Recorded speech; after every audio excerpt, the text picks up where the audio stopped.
قرآن کریم میں اور حدیث رسول صلی اللہ علیہ وسلم میں رمضان المبارک کی بہت زیادہ فضیلت بتائی گئی ہے۔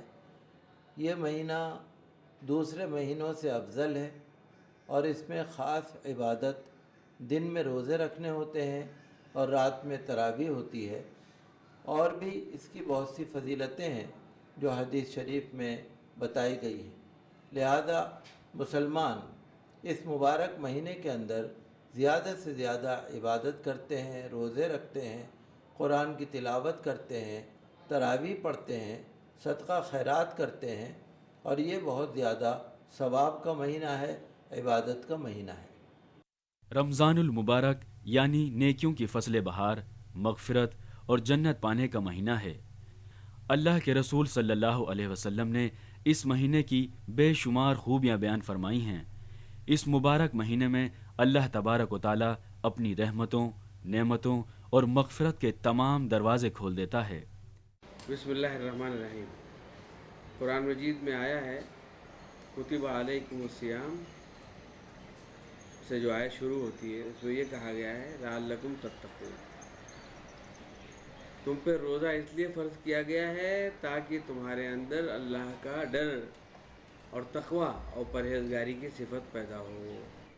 یہ مہینہ مسلمانوں کو یہ تعلیم دیتا ہے کہ مسلمان اللہ کا ڈر دل میں رکھیں، اللہ کی رضا ان کی خواہش ہونی چاہیے، اور جو کام کریں اللہ کی اطاعت و فرمانبرداری کے لیے کریں، اور بڑی سے بڑی قربانی دینے کے لیے اللہ کے لیے تیار رہیں۔ جیسے کھانا ہے، پینا ہے، نفسانی خواہشات ہیں، انسان کتنا بھی بھوکا ہو یا کتنا بھی پیاسا کیوں نہ ہو، لیکن وہ اللہ کے حکم کے آگے سر جھکاتا ہے اور روزہ رکھتا ہے۔ اسی طرح پر یہ ہمارے اوپر، ہر اللہ کے بندے کے اوپر، مسلمان کے اوپر یہ فرض ہے کہ اللہ کے حکم کو زندگی بھر اسی طرح مانے، اور اپنے ہر خواہش کو اور اپنی ہر بات کو اللہ کے حکم کے لیے نثار کرے، قربان کرے۔ رمضان کا مہینہ ہم کو یہی تربیت دیتا ہے کہ ہم اپنے اوپر زیادہ سے زیادہ کنٹرول کریں، اور جو ہماری نفسانی خواہشات ہیں یا جو ہماری امنگیں ہیں ان کو ہم دبا کر رکھیں، اللہ اور اس کے رسول کی مرضی کے مطابق کام کریں۔ قرآن کریم رمضان سے خاص تعلق رکھتا ہے، چونکہ رمضان میں قرآن نازل کیا گیا، اور اللہ نے دن میں روزوں کے علاوہ رات میں جو تراویح رکھی ہے اس میں قرآن شریف پڑھا جاتا ہے۔ حافظ صاحب قرآن شریف پڑھتے ہیں اور پیچھے کھڑے ہو کر مقتدی قرآن شریف سنتے ہیں۔ تو یہ قرآن کا مہینہ ہے، یہ روزوں کا مہینہ ہے، یہ صدقہ خیرات کا مہینہ ہے، یہ غریبوں کو یاد کرنے کا مہینہ ہے۔ حضور صلی اللہ علیہ وسلم نے فرمایا کہ رمضان کے مہینے میں انسان کو چاہیے کہ اگر روزے دار اس کو ملے تو روزے دار کا روزہ افطار کرائے۔ اللہ تعالیٰ فرماتا ہے کہ آدم کی اولاد کا ہر عمل اس کے لیے ہے اور روزہ میرے لیے ہے اور میں ہی اس کا اجر دوں گا۔ مذہب اسلام کے 5 بنیادی ارکان میں روزے کی بڑی اہمیت و افادیت ہے۔ مسلمانوں پر ہر سال رمضان کے روزے رکھنا فرض قرار دیا گیا ہے۔ اسلام کی دوسری عبادات کی طرح روزے کا مقصد بھی رب کریم سے لگاؤ اور محبت پیدا کرنا اور دوسرے بندوں کے ساتھ نیکی اور خیر خواہی کا جذبہ پیدا کرنا ہے۔ اللہ تعالیٰ نے اس مہینے میں قرآن کریم کو نازل کیا اپنے حبیب صلی اللہ علیہ وسلم پر، اور یہ 23 برسوں میں نازل ہوا تھوڑا تھوڑا کر کے، تو رمضان ہی کا مہینہ ہے، اسی میں نازل کیا گیا۔ رمضان کے احکام یہ ہیں کہ اللہ تعالیٰ نے کہا کہ مرد اور عورت دونوں پر جس طرح سے نماز فرض کی گئی اسی طرح سے روزہ فرض کیا گیا۔ روزے کا بنیادی مقصد یہ ہے کہ ہم اپنی خواہشات کو کس طرح سے روک سکتے ہیں، کیسے پابند ہو سکتے ہیں۔ اس سے رکنا جو ہے وہ معنی ہے روزے کی، خواہشات سے رک جانا، اس میں کھانا پینا بھی آتا ہے اور دوسری چیزیں بھی آتی ہیں۔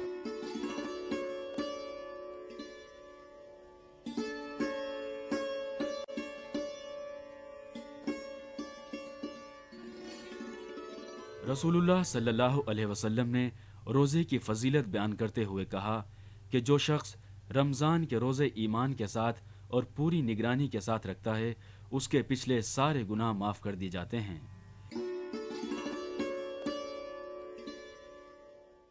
اسی طرح قرآن شریف میں بھی روزے کی بڑی فضیلت بیان کی گئی ہے۔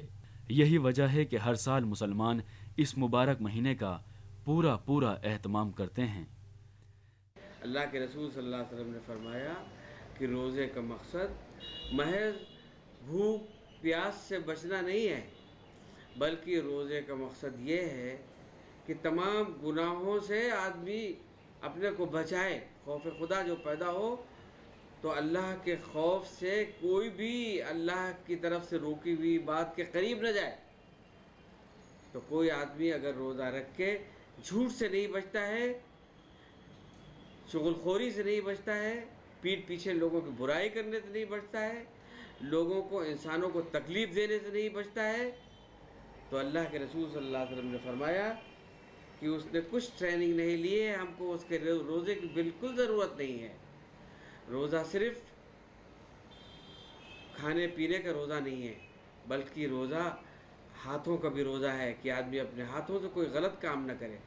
زبان کا روزہ ہے کہ زبان سے آدمی جو ہے کوئی بری بات اپنی زبان سے نہ نکالے، غیبت و بدگوئی نہ کرے، چغل خوری نہ کرے، کسی کو گالی نہ دے، کسی کا دل نہ دکھائے۔ پیروں کا روزہ بھی ہے کہ اس کا پیر جو ہے وہ پاپ کی طرف، برائی کی طرف ہرگز نہ بڑھے۔ رمضان المبارک کے اندر جو بھی انسان عبادت کرتا ہے وہ قبول ہوتی ہے، اور رمضان مبارک ایسا مہینہ ہے کہ اس کے اندر ہر حساب سے ہمارے لیے ثواب ہے، ہمارے لیے فائدہ ہے، اور لوگ اسی جذبے کے ساتھ عبادت کرتے ہیں اور رمضان کو عبادت میں گزارتے ہیں۔ اور رمضان کا چاند نکلنے کے بعد ایک انقلاب آ جاتا ہے، روحانی انقلاب آ جاتا ہے کہ ہر مسلمان مسجد کی طرف اس کا رخ ہوتا ہے۔ عورتیں بھی نمازوں میں پابندی کرتی ہیں، مرد بھی پابندی کرتے ہیں، قرآن پڑھتے ہیں، تراویح پڑھتے ہیں، صدقہ خیرات کرتے ہیں۔ تو یہ خاص اہمیت ہے اور عبادت کے لیے اس مہینے کو خاص فضیلت حاصل ہے۔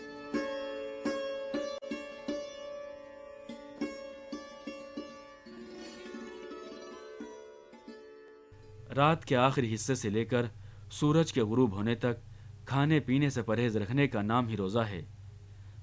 دراصل روزہ ایک روحانی اور جسمانی عبادت ہے جو کہ بدن کی اصلاح کے ساتھ ساتھ دل کی صفائی بھی کرتا ہے۔ اس طرح روزے دار کے اندر خیر و نیکی کے جذبات پیدا ہو جاتے ہیں اور وہ اپنے آس پاس کے ماحول میں رہ رہے غریب و لاچار لوگوں کی محبت و امداد کی طرف مائل ہو جاتا ہے۔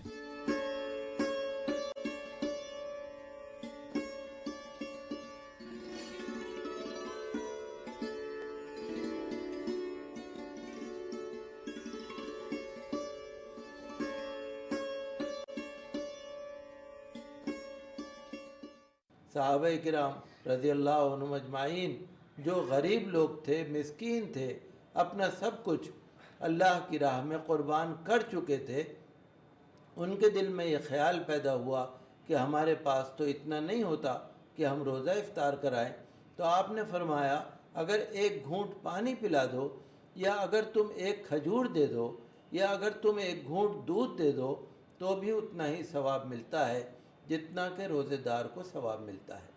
اور غریبوں کا دھیان رکھنا، حضور نے فرمایا کہ جو کوئی اپنے ملازموں پر، خادموں پر، اپنے نوکروں کے اوپر بوجھ ہلکا کرتا ہے اور ان کے کام میں تخفیف کرتا ہے تو اللہ تعالیٰ اس کے بوجھ کو ہلکا کرتا ہے، اور وہ انسان اللہ کی رضا کا مستحق ہو جاتا ہے۔ اور جو انسان کسی روزے دار کو پیٹ بھر کے کھانا کھلائے اور افطار کرائے تو حضور صلی اللہ علیہ وسلم نے فرمایا کہ اسے میرے حوض سے جنت میں ایسے سیراب کر دیا جائے گا، اتنا اس کا پیٹ بھر دیا جائے گا کہ کبھی اس کو پھر بھوک اور پیاس نہیں لگے گی۔ اور روزہ اللہ کا خاص حکم ہے، اور اللہ نے فرمایا کہ روزہ بندے نے میرے لیے رکھا ہے اور میں اپنے فضل و کرم سے اس کو اس کا اجر دوں۔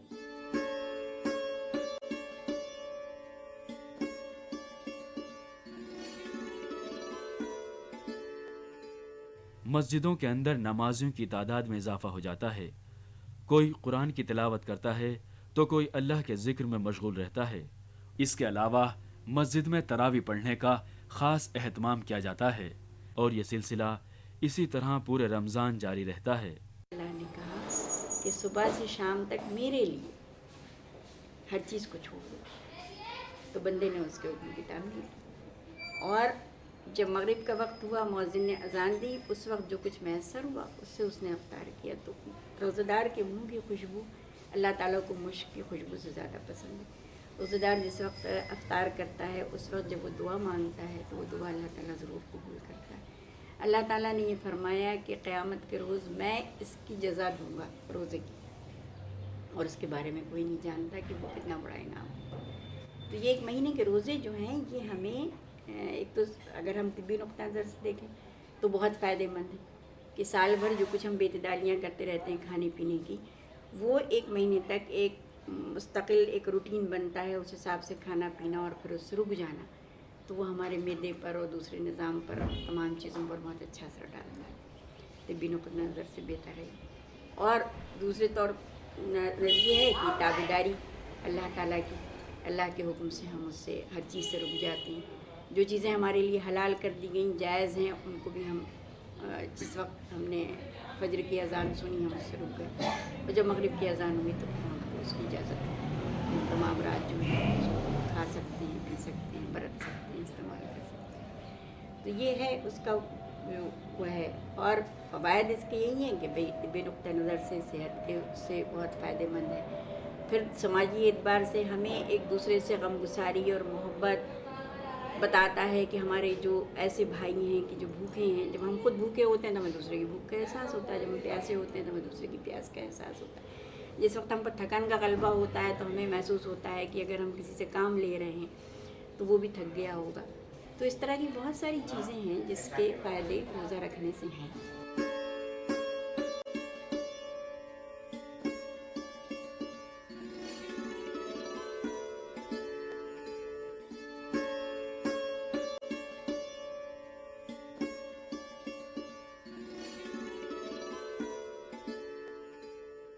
رمضان المبارک کے اندر زیادہ تر لوگ صدقہ کرتے ہیں، خیرات کرتے ہیں، اپنے پڑوسیوں کو دیتے ہیں، افطاری بنا کر پڑوس میں بھیجتے ہیں، مسجدوں میں بھیجتے ہیں، غریبوں کو دیتے ہیں، اور رشتہ داروں کا حق ادا کرتے ہیں، ماں باپ کے ساتھ بھی اچھا برتاؤ کرتے ہیں، دوستوں کے ساتھ اچھا برتاؤ کرتے ہیں۔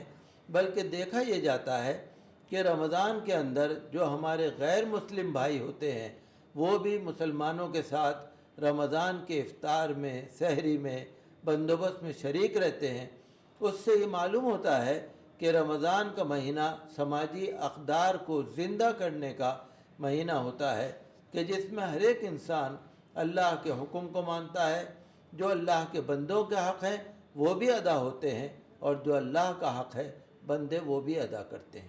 عام زندگی میں عام مہینوں سے یہ ٹریننگ کا مہینہ ہوتا ہے۔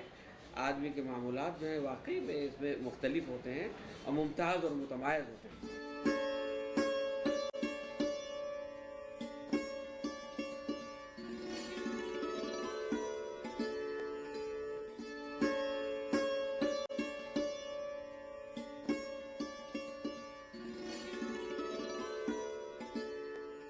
رمضان کے مبارک مہینے کو 3 عشروں میں تقسیم کیا گیا ہے، جن میں پہلا عشرہ رحمت کا، دوسرا عشرہ مغفرت اور تیسرا عشرہ جہنم سے نجات کا ہے۔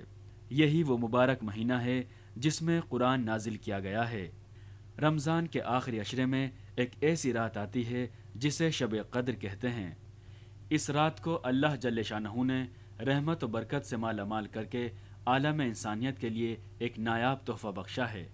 رمضان کے آخر عشرے میں طاق راتوں میں شب قدر آتی ہے۔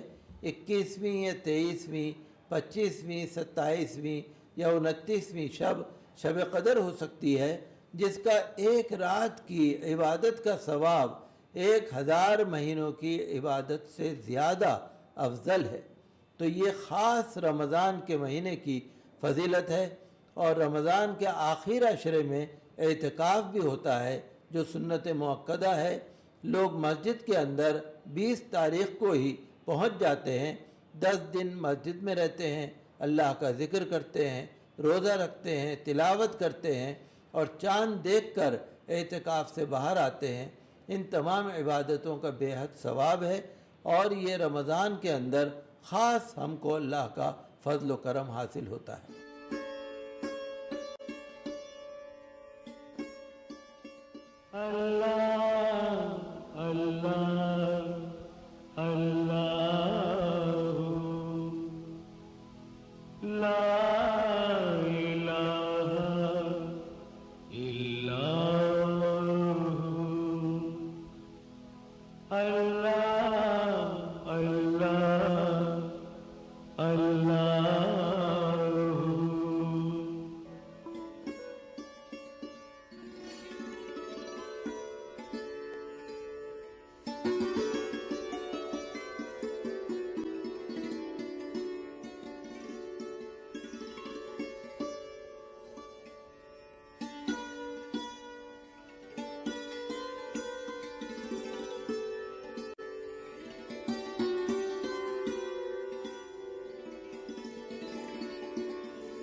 اللہ جو ہے رحمان الرحیم ہے، اپنے بندوں سے اتنی محبت رکھتا ہے، پیدا کیے ہوئے انسان سے اتنی محبت رکھتا ہے جتنا اس کے ماں کو بھی محبت نہیں ہوتی ہے، اس سے بھی 70 گنا زیادہ محبت اللہ کو اپنے پیدا کیے ہوئے انسان سے اور غیر انسان سے، تمام مخلوقات سے ہے۔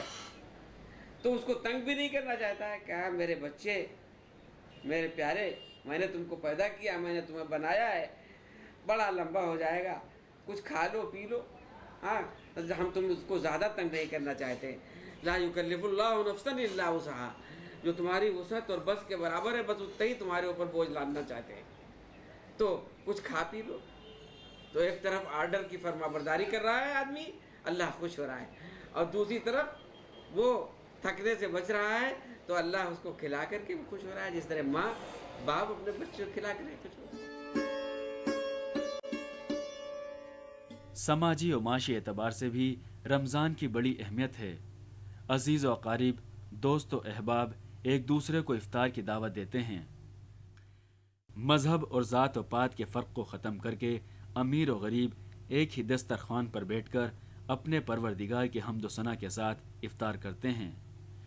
اس پاکیزہ مہینے میں بازار کی رونق بھی اپنے عروج پر ہوتی ہے۔